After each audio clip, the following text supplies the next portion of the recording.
Chair, you're staying for the discussion. Yeah. We have Nani on the phone now, and we are all going to join in, hopefully, in the conversation. Nani, good evening. Good evening, Uncle B. Good to have you. Good to have you. Bai is here. Bai, say good evening to Nani. Good evening. Same here, and I wish I was at the studio, but the information came very late. I should have been at the studio by now. No, we understand. We understand. Don't worry. Don't worry. I mean, the phone is just as good, yeah? Yeah.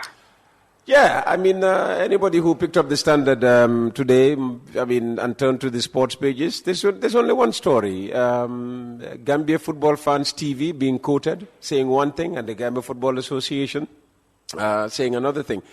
Let me just read you the opening paragraph of the Standard Sports page today.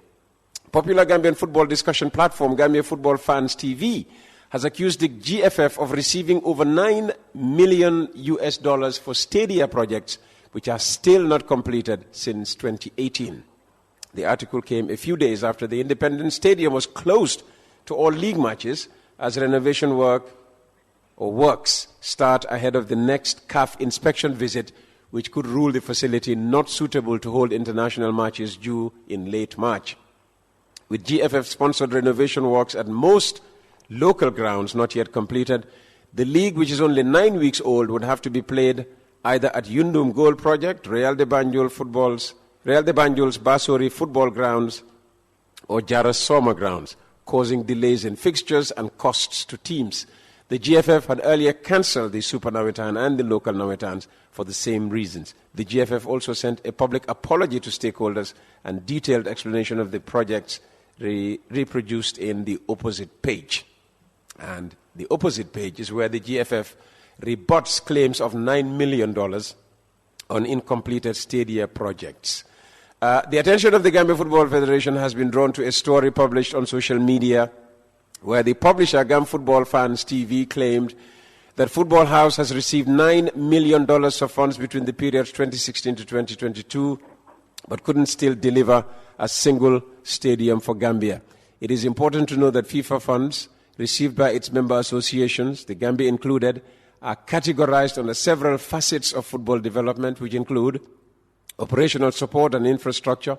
Football House has on several occasions attempted to educate the public on the said matter in order to dispel the several unfounded allegations and innuendos against the institution. However, to date, all efforts prove difficult because most of the people spewing these unfounded stories about the GFF have either bent on staining the reputation of the Federation or a deliberate attempt to ill-inform the public, thereby creating an unfounded narrative. When you speak like that, it's like the knives are out for you all over the place. You have more enemies than you have supporters when you speak like that. Exactly. All right. So Nani, I mean, are you part of this Gambia, or is it Gam Football Fans TV? Thank you very much, Uncle Peter. First of all, no, I am not part of Gambia Football Fans TV, but I do follow them on social media, particularly Facebook, and they're doing a lot of good work in promoting our game, especially the local game. The press release reminds me of another press release released few months ago, also denying in what they term or categorize as unfounded claims against Citizens Network Gambia, a platform that I run, when I did a documentary on our so-called renovation of parks or football pitches. Few hours ago, I saw another release from the Federation's website or Facebook saying a Ghanaian journalist by the name Sadiq Adams have hailed the Gambia Football Federation for using the GFF money wisely on infrastructure as they can now host their own national teams, except the senior national teams at a hotel called the FIFA Hotel or the GFF Hotel, for their teams. So I just want to conclude by saying, like it or not, he can be excused. The biggest failure. That Ghanaian journalist can be excused. He is purely basing his judgment on information fed him. Yeah. We just had, what's his name? Jasper Toure, Keba Jasper Toure say here that when they go there for workshops, They are not even given proper meals and enough meals. So go ahead. I just wanted to say our course is run there. We have to buy meat. We have to cater it out there because the affordability within the. Remember, we run these 2 tea luncheon badges has been run. Yeah, but there. it's a hotel. Come on. Yeah, if you can't afford food in a hotel, that's not the Football Federation. It's a technical. Okay, all right. Let's finish with Nani. Go ahead, Nani. Sorry. Okay. So I'm struggling to get this line clearly, but I have to say infrastructural development have been the biggest failure of the federation's 2 terms in office. I'm saying 2 terms because we're heading to elections in August, and I've been following them keenly, since they came into office, and what they've done, and trying to compare the current football federation to the last federations have passed through. And how do they compare? How do they compare? In terms of development, thank God everybody's talking about Gambia now, AFCON, our achievements. Sure. And you cannot take this away from them, yes. But football starts from somewhere. Everything starts from somewhere, to where we are now. We are saying our football is very good at the high level down there, whilst at the grassroots level is all, death and buried. When you talk about football, two that first comes to your mind is a ball and a pitch. We don't have pitches to play football. This is the only federation, for the first time in the history since independence in 1965, that have inherited millions of dollars, and yet still they cannot present a single pitch. That I will say every day, every now and then. Even sleeping, I will sing it, I will say it. I will dream about it. These people have inherited amounts of money that no federation has never, ever been opportune to. Yeah, but the Quintes, you name it and stuff. And the worst part of this all, Uncle Peter, they will tell you, no, FIFA have approved it, but we have not accessed it. There's a difference between approval and access it. Yes, I agree. But how much did you access? They cannot tell me. How much have they There's no doubt that transparency is a big issue. But going back to, owning pitches, I mean, do we expect the Football Federation to own pitches? These pitches belong to municipalities. They work in partnership with whoever manages these pitches. They've given them money. They've gone into MOUs. These people have failed them. If you were to fault the Gambia Football Association, probably is for not dragging these people to court so that they cough the money back and, they use it on other things. I mean, if they go to, if you use Serekunda East, for instance, Sol Job, who was, I don't know whether he still, is part of the management is in the federation, it should be his business to make sure that the money given to the guys at Serekunda West is used to improve the ground. Yeah, but our biggest problem with our Gambian football is our stakeholders. The stakeholders are our problem. For example, as you rightly mentioned, they went in an MOU with these, executive committees at different, sporting executives like Serekunda, East, West, you name it. They went on MOU, said, we want you to hand over the keys. And they've been following them, please hand over the keys, the contractors will start work, blah, blah, blah, which they did. And they said they give them a duration, some of them 6 months, some of them 4 months, some of them 1 year, and now we are counting 3 years almost. And nothing has been done, and they're still quiet. They are still quiet. So our problem with Gambia here is our stakeholders. You have after the GFF, of course, you have the highest bodies. You have the Sports Council, you have the Ministry. No one of them has ever lodged a complaint to say, I went into an MOU with the GFF, they said this, but they did not do this. They've killed our football. Grassroots football is a no-go area in the country no more. In those days, we go to the Nawetans to scout players to come through the 3rd division, 2nd division, and 4th division. And we are counting 2-3 years and counting. And I'm pretty sure this year there will be no Nawetan.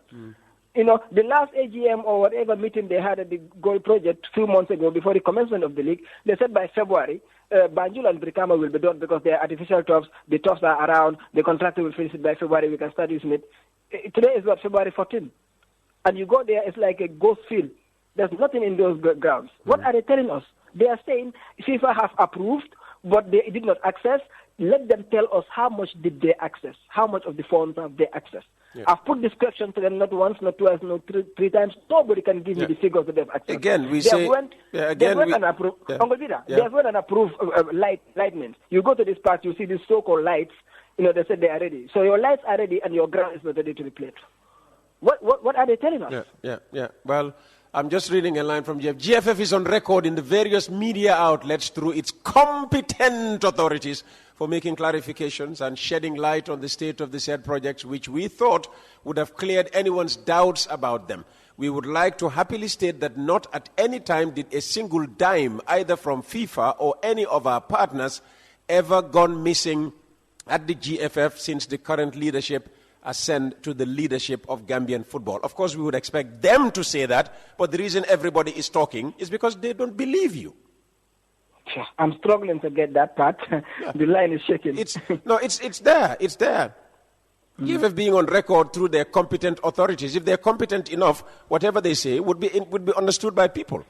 They are incompetent to come across to people in a manner that they are understood, because until now, all that people understand is this is the most corrupt bunch of people in Football House. That's why the corruption is being talked about in a manner now in which it's never been discussed. It doesn't matter how well they perform. I mean, you would have thought that, having gone to AFCON, everybody would be singing the praises of the federation. But all we are getting is what? Where's the money? Where's the this? Where's the arrangement to bring back our players when they were supposed to be here? Everything just went pear-shaped at the end of it all. They are communicating, yes, in a manner that only they understand. Nani, yes, go ahead. Is this a missed opportunity that here we are coming from AFCON and all we are talking about is alleged corruption in the Football Federation? How do we overcome this problem? I think there's a, first of all, stop defending the undefendable. It is clear, written, black and white. And I'm very sorry for most of the football lovers of this country, because when it comes to elections, is less than 200 people that vote on behalf of 2 million people, and they've just messed up. They've just messed up, big time. And to me, I would have humbly resigned and said, you know what, it's a voluntary job. All these people voted into office, they came voluntarily. Yeah, but so why should you kill yourself over something that is voluntarily?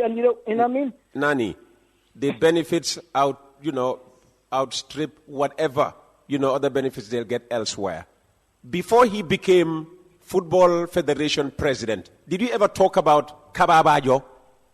Nope. Was he flying to Switzerland and Cameroon and anywhere else? Likewise, everybody else who was in that team, they weren't going even from here to Dakar to watch a football game. True.